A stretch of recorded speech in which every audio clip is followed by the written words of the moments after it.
we have opportunity to learn about approach to selling and all selling process in another market of European countries, for example in Austria or in Switzerland.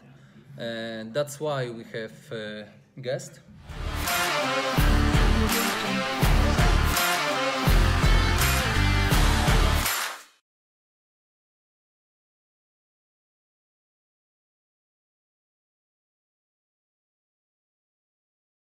Have Christoph with us, and Christoph is from Switzerland, but he comes from Austria. I'm Austrian, yes, but living in Switzerland. I remember, and he is manager with extensive experience and sales trainer who develop sales representatives in Switzerland. He have worked in Hilti, for example. Yeah. That's true? That's true, actually. Okay. Christopher, it can be interesting for our viewers insight to another market, for example, Swiss market or Austrian market. That's why we met, and in the beginning, I asked you about you. What do you do in your professional life? Okay, thank you, Adam, that I'm here in your vlog. Actually, I'm pretty happy. Actually, what I'm doing, I do trainings on the one side, as you said it already. This is kind of sales training and interview training, because I think recruiting and sales is very similar. Okay. Actually, and I do recruiting. That means I do placements. Yeah? So I'm looking for companies, for new guys, actually sales guys and marketing guys, to integrate. And so I have a special approach. Actually, I'm not a classical headhunter, and I'm also not a classical trainer. You know. Okay. So I have an approach, a bit a special one. Because I used to work for Hilti, as you said it before, but I'm process engineer. You know? So I come from the technical side. I studied process engineering, then worked for a French company in Germany, actually. There I developed the whole market in Germany. That was pretty interesting, actually. And then I started to work for Hilti in sales, really with the car outside. I was really on the car with the customers, and then I got the possibility to be sales manager, actually.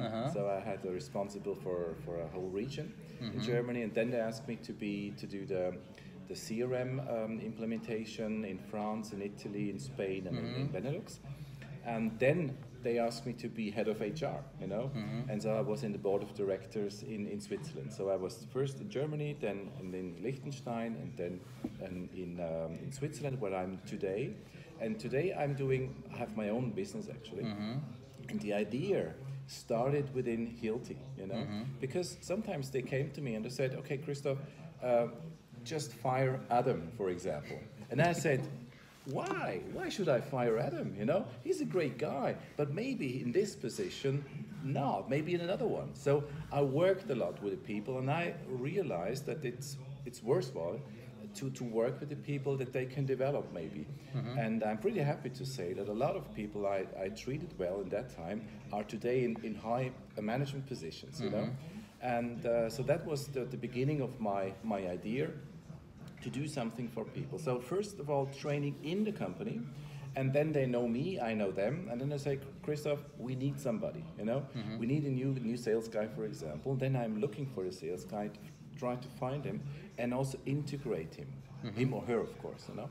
And so that's my business, and so it's a bit a special approach. It's a niche market, of course, and it's very special, I would say. Okay. So my question is. I am curious about your market and about clients of your market. What work for you and what does not on your market? If I think about sales representative, sales techniques, and your approach.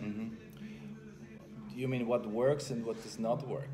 Yeah, I think what we have, especially in Switzerland and also in Austria, but I do also trainings in other countries, but looking on these two countries, I see that the customers are pretty well developed, and they get extremely fast also the information on the internet actually. So they are very often very good informed. They know the things very good, you know.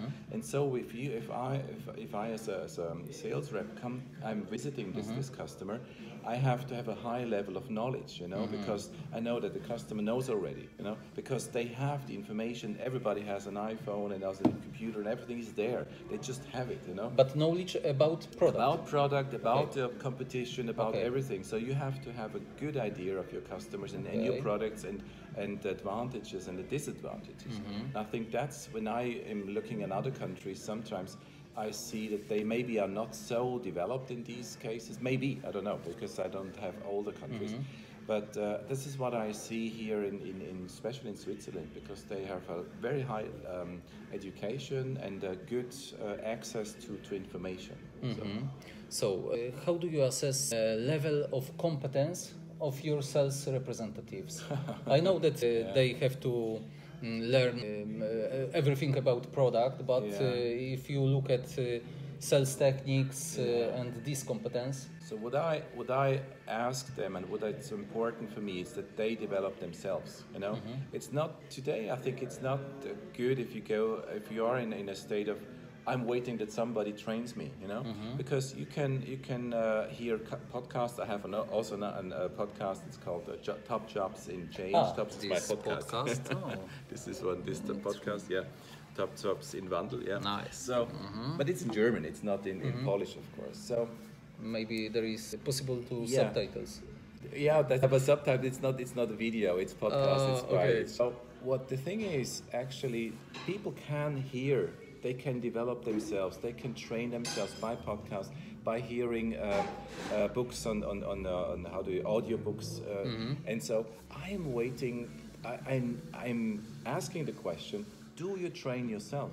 And if they don't, you know, we have a discussion.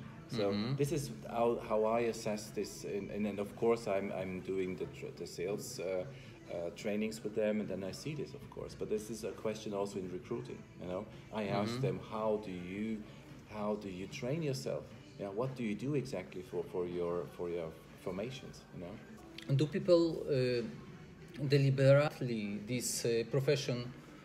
Or by accident? Sometimes by accident, you're right. Yeah, sometimes by accident, and they are asked to do the job, and they think, oh, that's a cool job. But very often they are just working as a blue-collar worker, and they say, I would like to be a sales guy because I have a fantastic car, and I can just talk to people, to nice people, and I earn a lot of money, and so they want to do this, but they don't know what they have to do for this. You know, they underestimate, I think, the job, because it's a real good job and it's a tough job, and you have to do a lot for this. So, but not everybody's aware of this. So I think, but if somebody's aware, and if somebody says, I want to be a sales guy, you know, he needs to have this education, the right education to train him or herself, and then it's a great opportunity. But I see that a lot, as you said it before, you're right, actually a lot of guys are by accident, yeah, they just stepped in, they were asked to, and others just wanted to do it because they thought it could be a good idea, but in the end of the day, you have to be a good sales guy, you have to love people, you know. You know it, of course, but that's so important, you know. So, is this position is for life or temporary? I asked you because right. I were in Switzerland because with my family we visited Switzerland many times, and I noticed that sales representative on this market is completely different than in Poland, because we have big tension. One of sales director told me that sales representative is for eating, digestion and dump it. and it's very difficult job in Poland. That's why I'm curious about your market, Swiss market. I think it's for life, because even in the moment I'm not a classical I would say sales guy anymore, but having my own business without having the possibility or the knowledge how to sell something, I couldn't do my business. So I think sales is so important for everybody. You have to sell yourself. You have to sell your products, your all what you have actually, you know. And I think that's critical. You know? So in the end of the day, for me, it's a kind of it's my passion. In the end of the day, yeah. So for me, it's a lifelong thing. How your clients treat this position?